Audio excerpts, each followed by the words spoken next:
on va mener un combat. On le sait âpre, on le sait difficile, mais après tout, Didier et moi, Didier, tu me dis si j'ai le droit de le dire, on s'est construit uniquement dans ça. On n'a jamais rien eu de facile. Donc en réalité, on est dans notre mode de fonctionnement normal, qui est l'adversité, la bagarre, les combats, la détermination et la flamme. Et la flamme.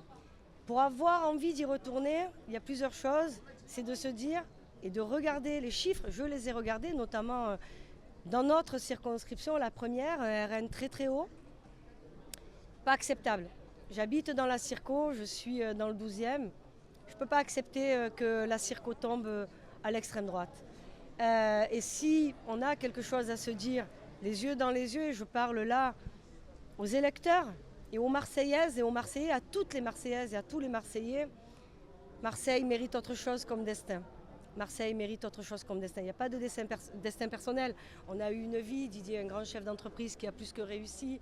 J'ai été chef d'entreprise moi aussi, j'ai fait des choses, produit des films, écrit des livres.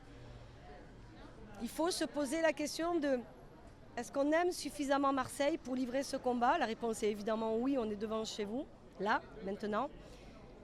Et j'irai voir chacun des Marseillais et chacune des Marseillaises pour lui dire, quand tu mets un bulletin de vote extrême droite, moi je ne te culpabilise pas. Et je l'avais écrit, je le dis, je l'ai assumé, je l'ai écrit avant même de faire de la politique. Les électeurs du RN ne sont pas nos ennemis. On n'est pas ennemis entre Marseillais et entre Marseillaises. On n'est pas ennemis entre Français. On a le droit de ne pas être d'accord. On a le droit de se bagarrer, de se chamailler.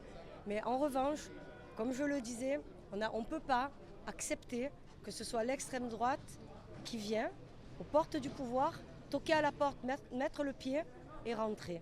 Ça, c'est pas acceptable.